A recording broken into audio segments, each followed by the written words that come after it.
The town of Dieppe is a small, prosperous fishing port on the northern coast of France. At the height of World War II in Europe, a ferocious battle was fought on the beaches of Dieppe as Canadian troops scrambled to gain a foothold in Nazi-occupied Europe. On August 19, 1942, troops from the 2nd Canadian Infantry Division, supported by British commandos and U.S. Rangers, prepared to launch a major raid on the German-held port. But the Germans were expecting the attack. They made sure that Dieppe was well protected by coastal guns and strongpoints.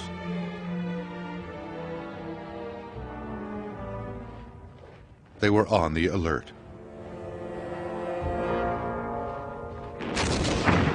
When the Canadians landed, they came face to face with devastating Nazi firepower.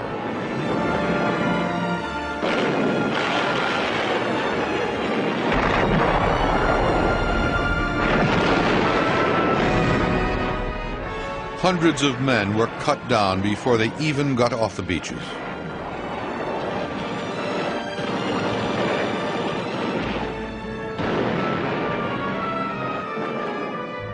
The story was much the same in the skies above Dieppe. The Allies had hoped to draw the Luftwaffe into battle and defeat it. But the Germans shot down twice as many aircraft as the Allies. When the order to withdraw was finally given, only a few Canadians could be extracted from the beaches.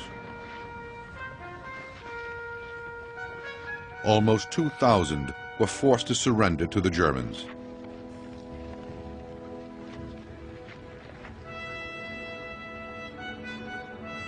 The Allies' first major attack on occupied France was a disaster.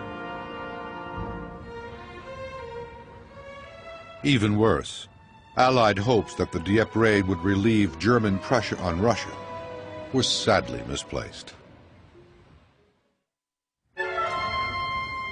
In June 1940, Hitler was master of Western Europe. His efforts to subdue Britain failed when the Royal Air Force defeated the Luftwaffe in the Battle of Britain that summer. Hitler then looked east. In June 1941, he launched Operation Barbarossa against the Soviet Union, the largest land offensive in history.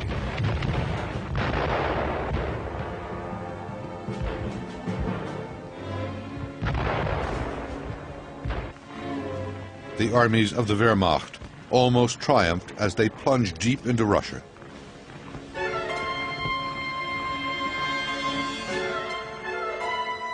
But they stalled at the gates of Moscow, crippled by the fierce Russian winter.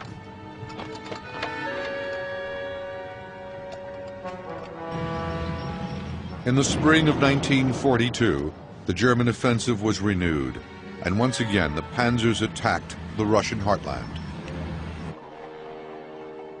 Russia had strong defenses, but German pressure was relentless. In desperation, the Soviet Union turned to the Western Allies. Soviet Foreign Minister Vyacheslav Molotov visited Britain and the United States and begged them to open a second front to draw German troops away from the east.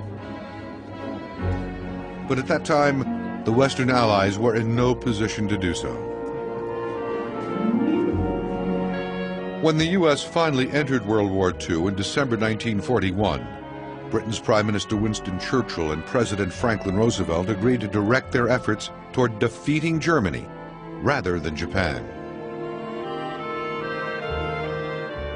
Churchill reassured Soviet leader Joseph Stalin, but the Western powers needed time to build up their armies. They did not believe they could invade Nazi-occupied Western Europe until 1943 at the earliest. In the meantime, the Western Allies helped the Russians in two ways. They began to intensify their strategic bombing offensive against Germany.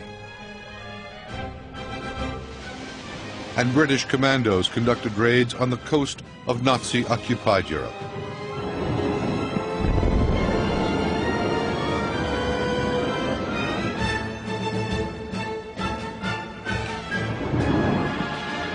During 1941, British commandos attacked German units in Norway on the Lofoten Islands.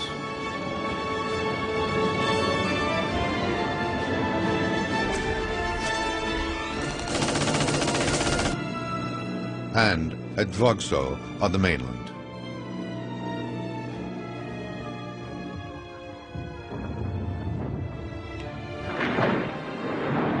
Both raids were successful and prevented the Germans from deploying troops from Norway. To help the Russians by tying up more German troops in the west, the British now planned to mount larger operations against the coasts of occupied France. One of those targets would be the port of Dieppe.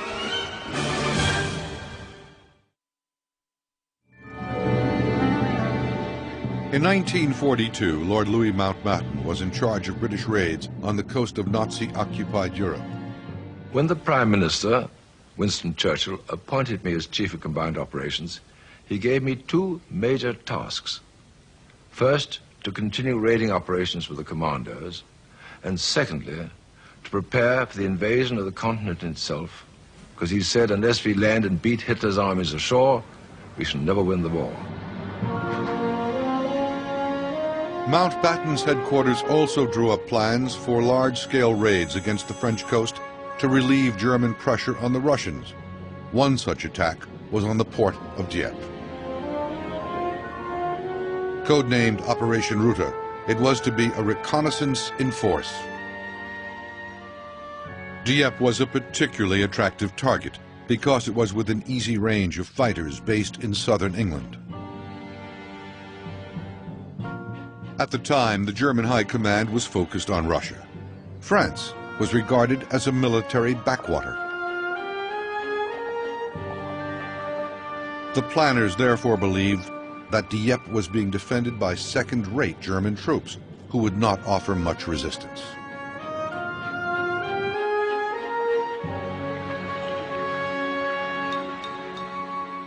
However, the Germans had integrated Dieppe into the defenses of the Atlantic Wall. Powerful coastal batteries overlooked the town. These had to be eliminated before the main landings took place. The masterminds behind Operation Ruta proposed that paratroopers be used to neutralize these batteries just before the main assault on Dieppe. Near the French coastal village of Bruneval, airborne troops had successfully dropped onto a German radar station in February 1942 and destroyed it.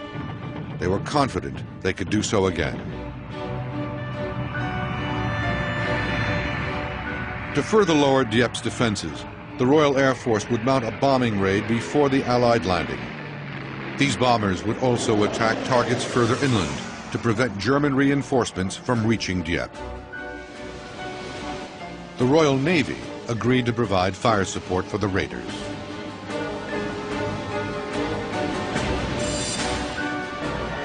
However, the Royal Navy would not allow any ship larger than a destroyer to operate in the English Channel.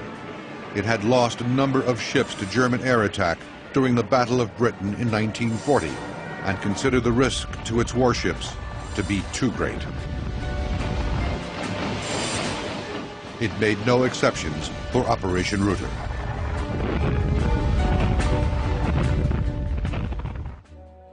The plan dictated that once the paratroopers neutralized two key coastal batteries, a division-sized force would land on 4 beaches: blue, red, white, and green.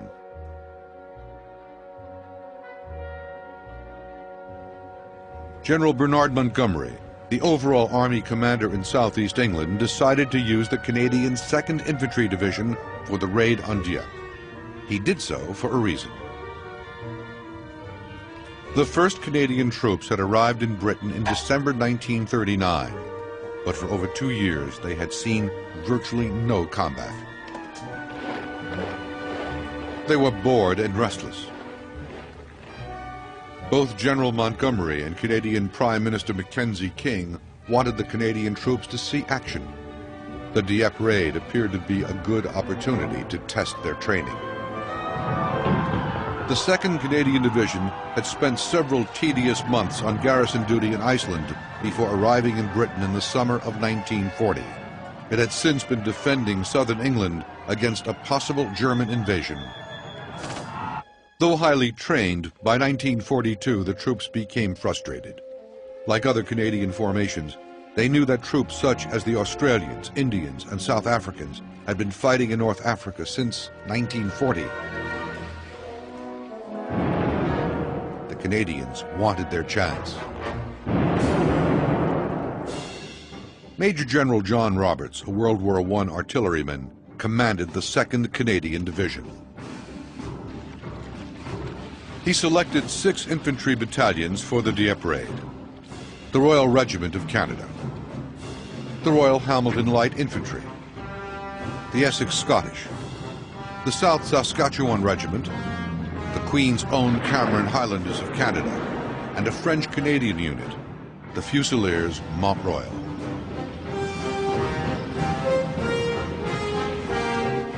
General Roberts put his troops through intensive training in street fighting to prepare them for combat in Dieppe itself.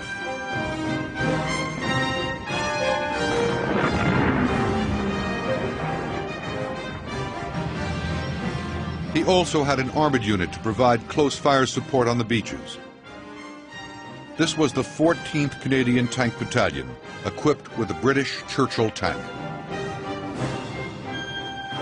Armed with a 57mm gun and manned by a crew of 5, the Churchill was designed to be an infantry support tank. But the standard tank was unsuited for amphibious operations. Hasty modifications had to be made so that it could reach shore from a landing craft.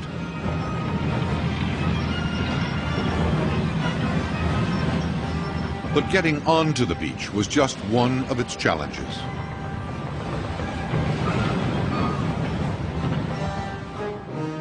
The Churchills then had to make their way across the gravel on the beaches themselves.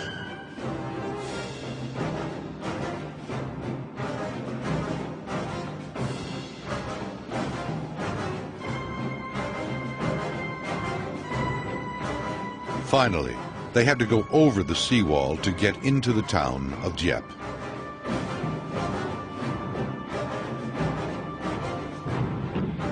The Canadians conducted major landing rehearsals in June.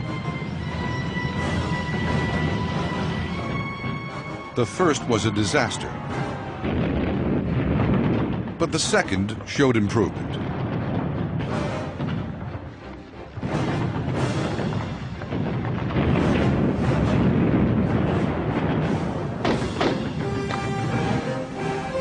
Encouraged, General Montgomery decided that the raid on Dieppe would be mounted on July 4th.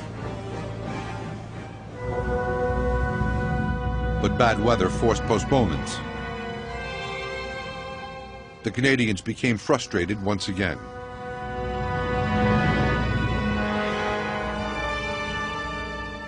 Worse, there was a growing security problem. Although the Canadian troops had not yet received detailed orders, most had a good idea that their target was the port of Dieppe. There was a very real danger that they might divulge details of the operation while off duty.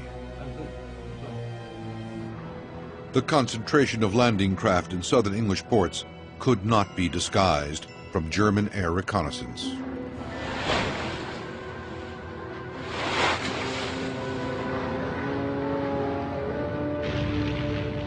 This was reinforced when German FW-190 fighter bombers flying over the Isle of Wight swept down and fired on the assembled landing craft. It seemed certain that the Germans knew about the planned attack.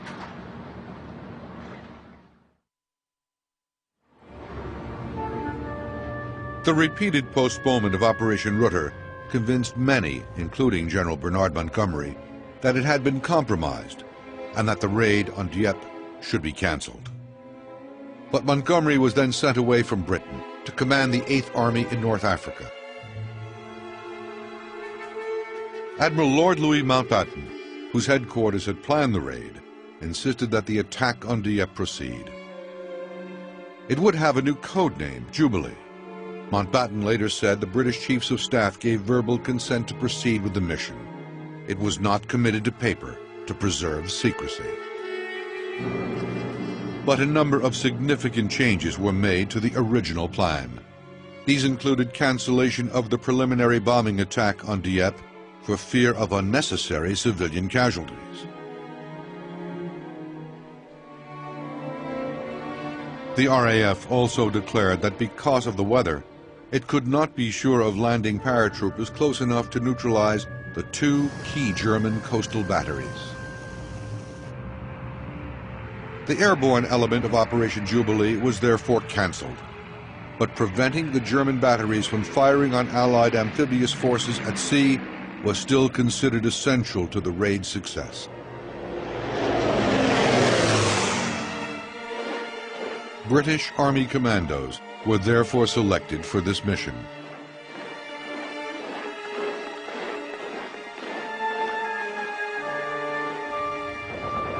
Men of the newly formed U.S. Rangers, the American equivalent of the commandos, were also training in Britain at this time. It was therefore decided that 50 Rangers should join their British counterparts in the assault. This would make them the first U.S. soldiers to see ground combat in the European theater. The commandos and Rangers would be landed from the sea. They would then have to climb cliffs before attacking the batteries. Once they neutralized the German guns, the main landings would take place according to the original plan. After hitting the beaches, the Canadians would move inland and attack gun batteries and a nearby airfield before withdrawing. The appointed day of the assault, August 18th, 1942. As the fateful day approached, the Germans continued to fly photographic reconnaissance missions over England's southern coast.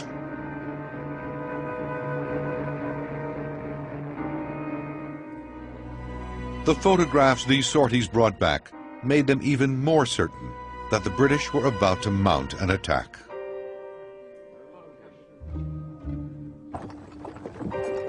German troops around Dieppe and all along the Atlantic Wall were put on high alert and conducted anti-invasion rehearsals.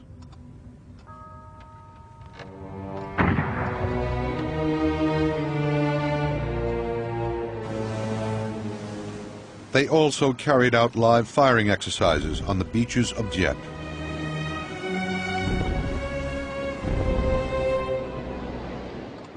In England, the troops of the 2nd Canadian Division and the commandos made their final preparations for the raid.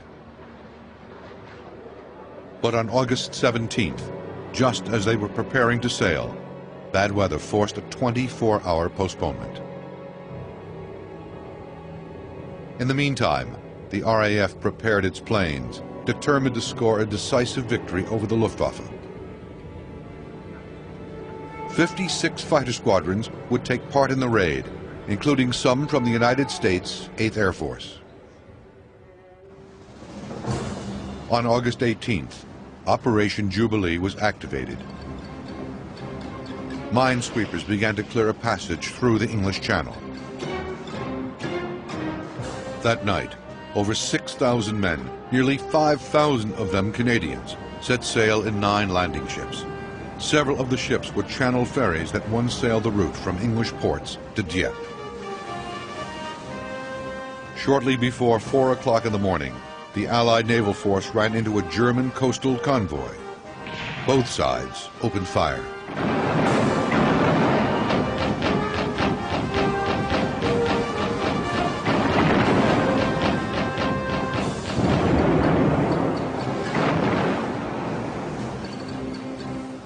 The main attack force was unaffected by this clash.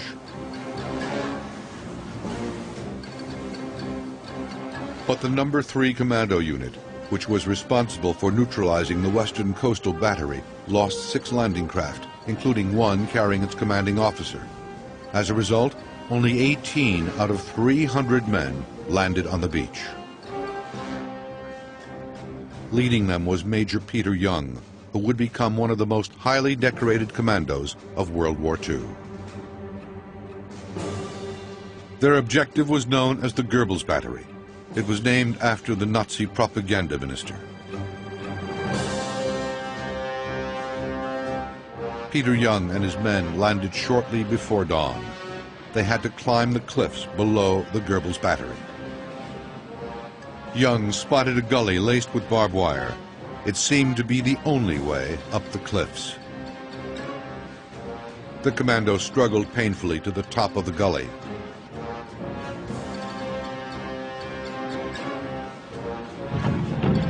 Under constant fire, they advanced on the battery. The commandos moved through a cornfield which provided some cover. Then opened fire. The nearest gun began to traverse onto the commandos.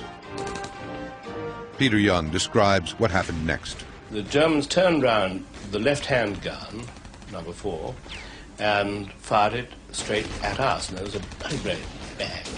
Orange and black smoke came out of this thing, and it wandered over our heads and burst in a valley somewhere in France behind us. I then actually thought, well, what a very good thing, because if they're firing their guns at us and missing, they're certainly not firing at the British fleet. Major Young now became concerned that the Germans would mount a counterattack. He was short of ammunition. He therefore withdrew his men to the beach. They were evacuated without loss. On the opposite flank at Fastaroval, the No. 4 Commando unit began an assault against the battery known as Hesse. After landing, a fire support group under the command of Major Derek Mills Roberts climbed the steep cliffs overlooking Orange Beach.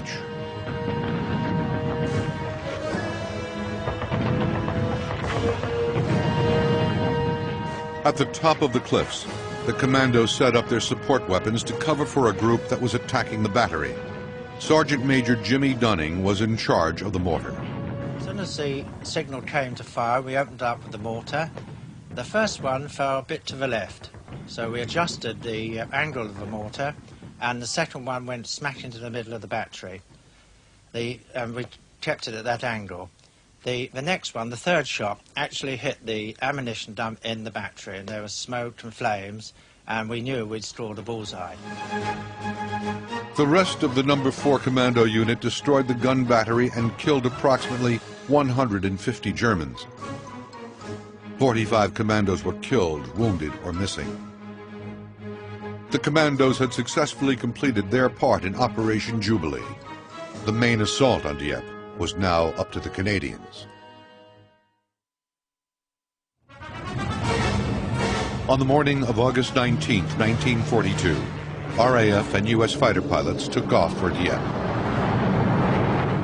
As Allied landing ships approached the French coast, 8 supporting destroyers fired on the shoreline. While dawn was breaking, the troops of the 2nd Canadian Division scrambled into their landing craft and got into formation.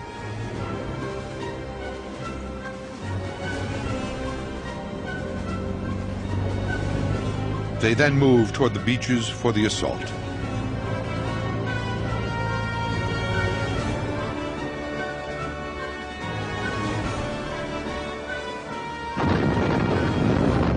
Within minutes, they came under heavy fire from the German defenders.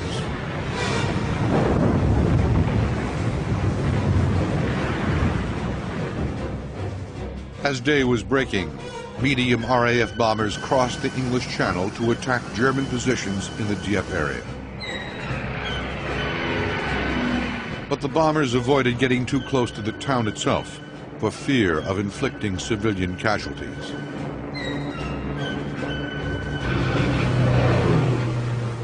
The bombers added to the growing cacophony of explosions echoing around Dieppe.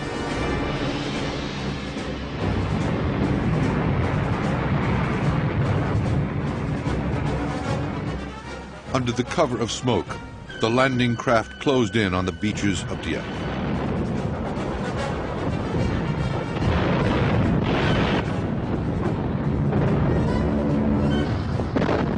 German counter-bombardment intensified.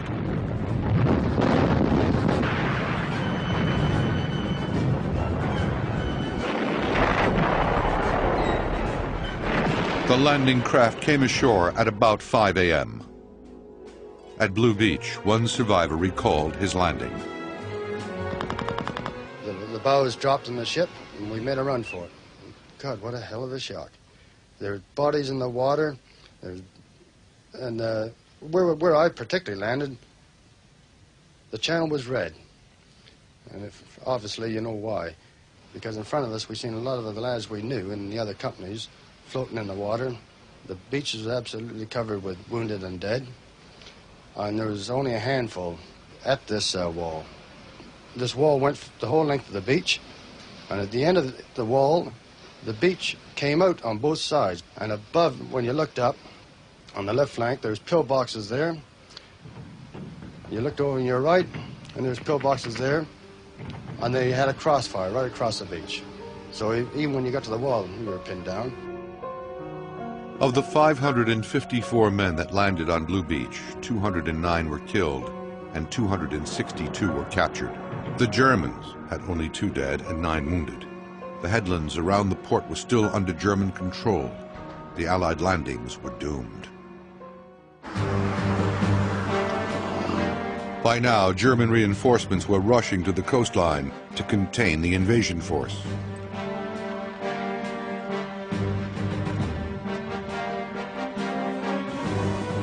General Roberts was getting almost no information from the shore and had no idea what was happening. Nevertheless, he ordered the main Dieppe landings to proceed. As the landing craft hit Dieppe's pebble beach, German machine guns began firing on them with awful precision. Those Canadians who managed to get off the beach made little progress against the withering German fire.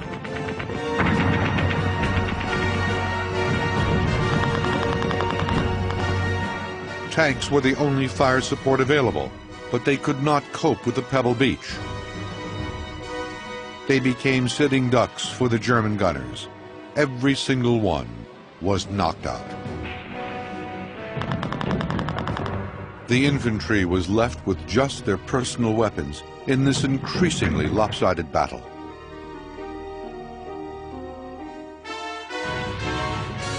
Above the desperate struggle, the Luftwaffe and the Royal Air Force were now locked in aerial combat.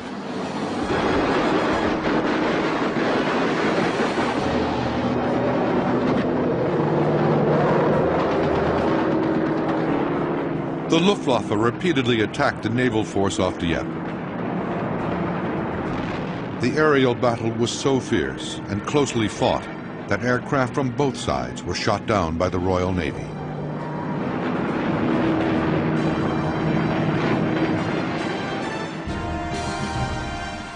General Roberts still could not establish radio communications with the troops on the shore. In desperation, he decided to send in his reserves. Shortly after 7 a.m., the French-Canadian Mont-Royal Fusiliers and Royal Marine Commandos headed for the shore. Few Fusiliers ever made it onto the beach. Their landing craft were blown up by German gunfire.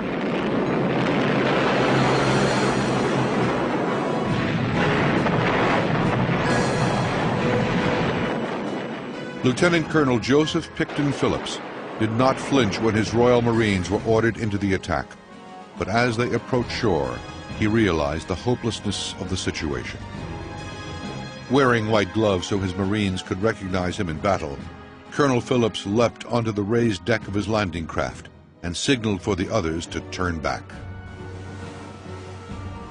One by one, they acknowledged his hand signals.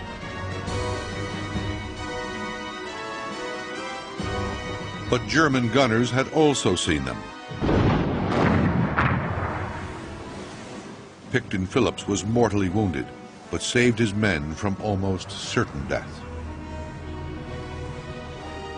The naval commander, Captain John Hughes Hallett, and General Roberts decided to withdraw their forces. The signal "Vanquish" was sent to the embattled troops. The withdrawal had to be improvised. and it was carried out under appalling conditions. The landing craft crews displayed matchless courage.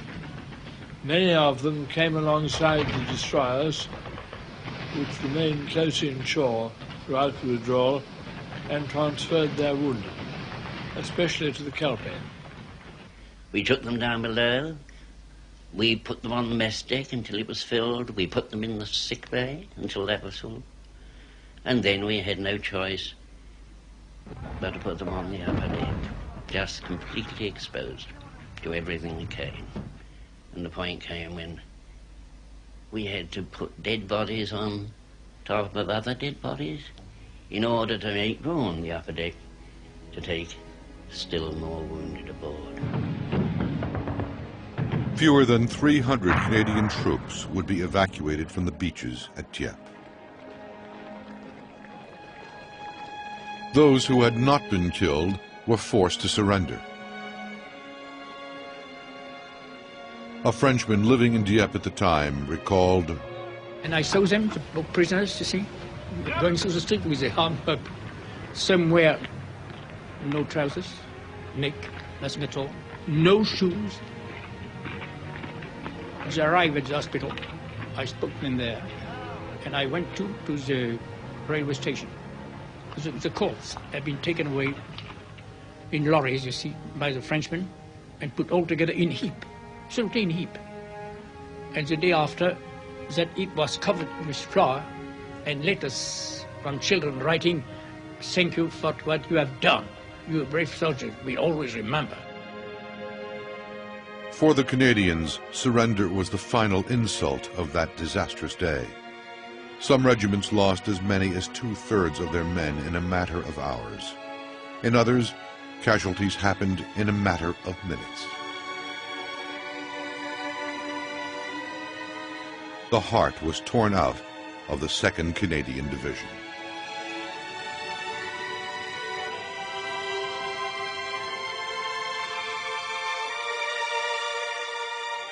Captain John Foote, the father of the Royal Hamilton Light Infantry, typified the spirit of self-sacrifice. He was awarded the Victoria Cross for tending to the wounded under heavy fire. Offered the chance to escape, he insisted on staying with his men and marched into captivity with them. For over 2,000 commandos, Canadians, sailors, and airmen, the war was over. The New York Times later commented that someday 2 spots on the French coast would be sacred to the British and the Allies. One would be Dunkirk, where Britain was saved because a beaten army would not surrender. The other would be Dieppe, where brave men died for the sake of proving that there is a wrong way to invade. Their glory would come when the right way was tried. But why did the attack on Dieppe fail so miserably?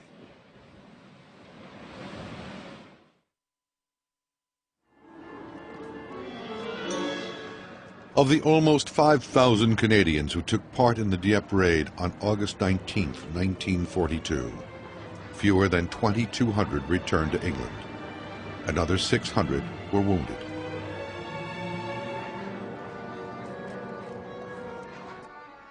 RAF losses were also heavy. 106 aircraft were destroyed. Some downed pilots were rescued, but 67 were killed, including 2 Americans.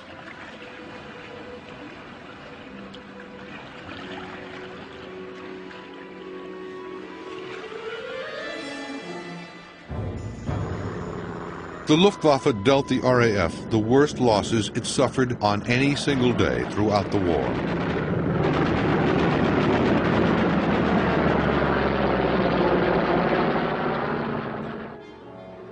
The British commandos had 265 killed, wounded, and missing.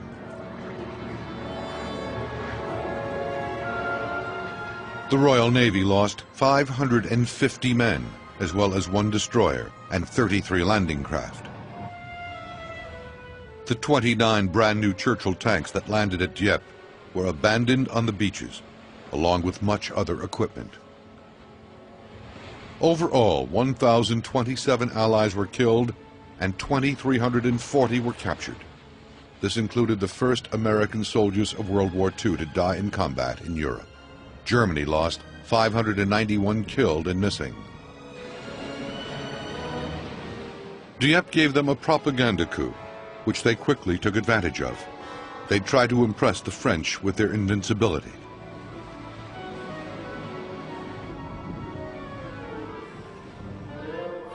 The luckless Canadian commander, Major General John Hamilton Roberts, was never given another active command.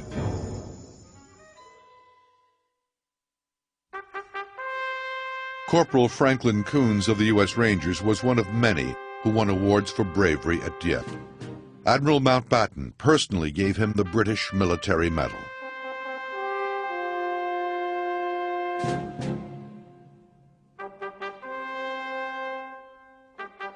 The Dieppe raid made the most U.S. headlines since Pearl Harbor, even though only 50 U.S. Rangers took part.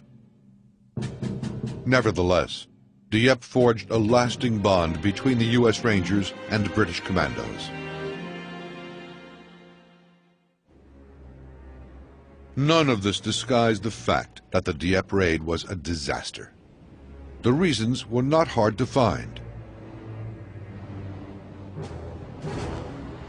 The repeated postponement of the operation had compromised security. German intelligence realized an Allied raid was imminent. It guessed the Allies' timing by studying tides and weather. The Germans then put their troops on alert. Second, German firing positions in and around the port had to be neutralized before the Allies could come ashore. The 4-inch guns of the British destroyers were not powerful enough to do so. Third, there was no nearby air support dedicated to attacking targets identified by troops on the ground. The Allies had not achieved air superiority over the Luftwaffe, despite the 63 fighters and the bomber squadrons that had been committed.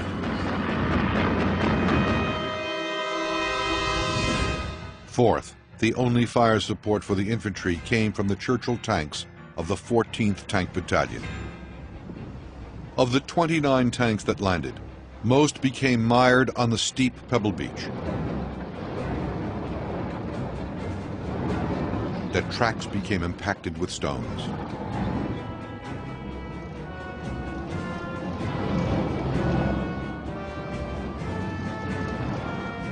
They were then easy targets for the Germans and were largely unable to support the infantry. It was a pitiful waste of resources.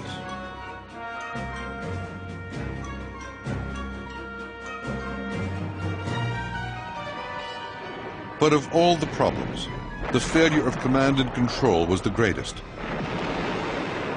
Throughout the raid, General Roberts knew very little about what was happening on the beach.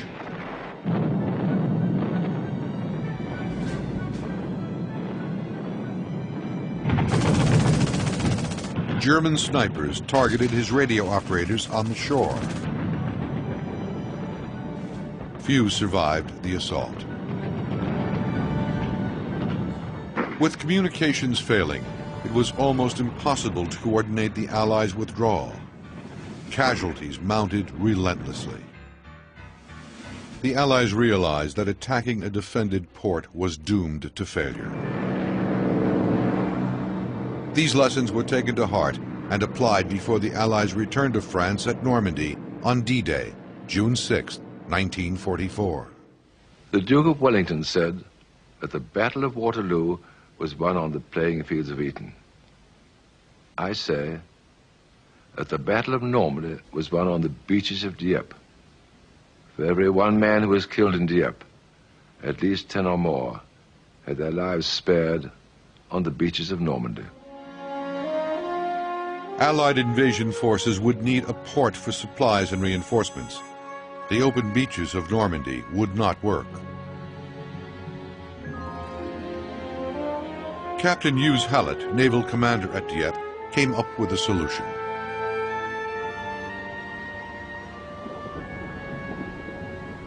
The Allies constructed artificial concrete harbors which they towed across the channel and assembled off the invasion beaches.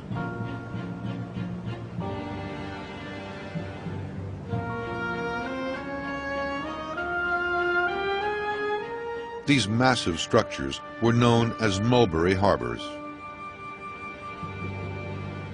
The Allies also had to keep the Germans from figuring out where and when the D-Day invasion would take place. They developed an elaborate and highly effective deception plan. Air supremacy had to be established over northern France before this invasion could take place. The Allies launched a systematic assault in the months before D-Day. The Luftwaffe in northern France was virtually destroyed.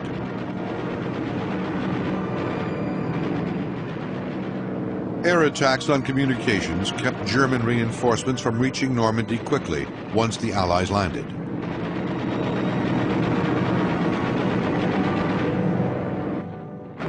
Unlike Dieppe, the U.S. and Royal Navies deployed a formidable armada of warships to support the landings. The British also developed specialized armored vehicles to deal with obstacles, both natural and man-made, that the attacking troops might encounter.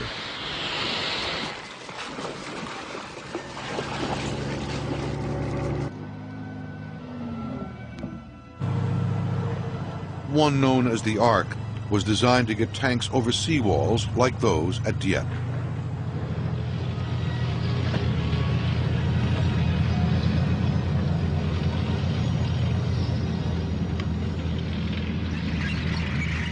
Flail tanks cleared paths through minefields.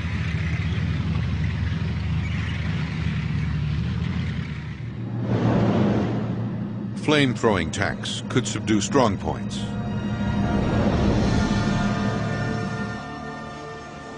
The lessons learned at Dieppe played a significant role in the successful landings at Normandy 2 years later.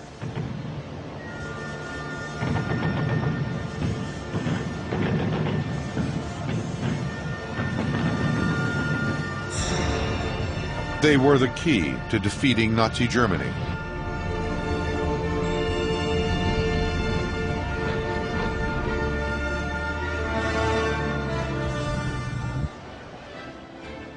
The 2nd Canadian Infantry Division, which suffered so cruelly at Dieppe, was among the troops that landed on D-Day. Afterward, the division fought its way across France, Belgium, and Holland, and into the Nazi heartland.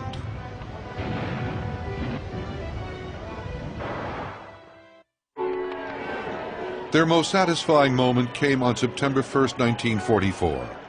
The Canadian battalions that had fought at Dieppe, the Royal Regiment, Camerons, South Saskatchewans, Essex Scottish, and Hamiltons, returned to Dieppe and liberated it. They were given a heartfelt welcome by the townspeople in recognition of the awful price they had paid at Dieppe just 2 years before.